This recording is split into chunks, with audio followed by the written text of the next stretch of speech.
India's inflation rate is lowest since years. In fact, it's the lowest since 2017 and 18. So, what's the truth? Are we understanding the inflation concept wrong, or are the numbers being manipulated? Let's find out. So, let's start with the biggest reason: food.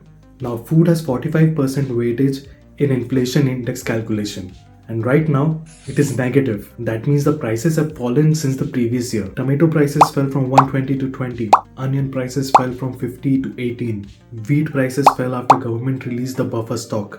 Edible oils became cheap because of cut in import duties. The biggest basket of the inflation goes down, it pulls down all the other rate, the whole index altogether, even if the other rates are going up. Now the second point is government interventions. Now, because of certain policies, government can control inflation. Now these policies are not necessarily bad. In fact, some are needed for price and currency stability. Example, government put export ban on onion and sugar and put restrictions on rice, because of which the supply in the market increased and the price remained low.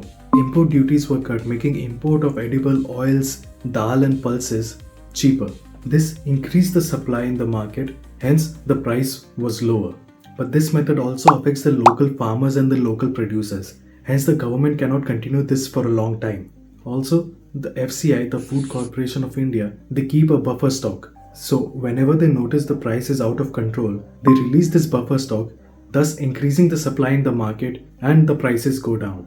This FCI also has a minimum support price. It is the price at which they buy those grains from the farmers and local producers. Even this price has not risen from past many months. All these factors combined together also lower the food inflation rate.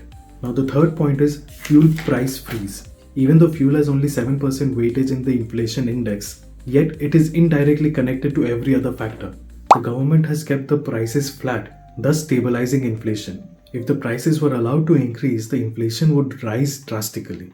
But the question arises, how long can the government control this? Because it affects the currency also. You already see INR depreciating compared to US dollar. On a side note, even the ethanol blended petrol prices were supposed to reduce, but the demand of ethanol has increased, thus the procurement price of the petrol has also increased. The price benefits were not passed down to the end consumers. And the fourth point, which many people do not know, is that CPI includes private and public sector together. Example, if the government hospitals cost around 100 and the private hospitals cost around 5,000, the government school cost around 1,000 and the private school cost around 25,000, the government takes the sector-wise data all together and takes the average of it. That's why the rate of inflation mentioned to you is the average of both these sectors.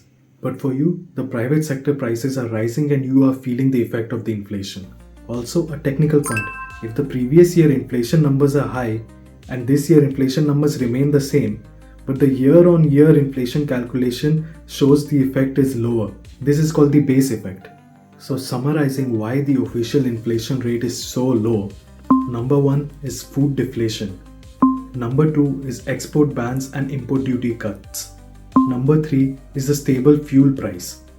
Number 4 is public versus private sector effect. And number 5 is the base effect. So yes, the official inflation rate is correct. The government is not manipulating your numbers. But this inflation rate is not your inflation rate. Because your personal inflation rate depends upon rent, healthcare, education, and these inflation rates are rising rapidly. The topic of inflation is more complicated than just few numbers. If you're using inflation rate for some calculation, we assume general inflation rate to be 5 to 6% and education and healthcare inflation rate to be close to 10 to 12%. I hope your concept is much more clear now. Do share the video and comment your questions below and I'll try to clarify your doubts.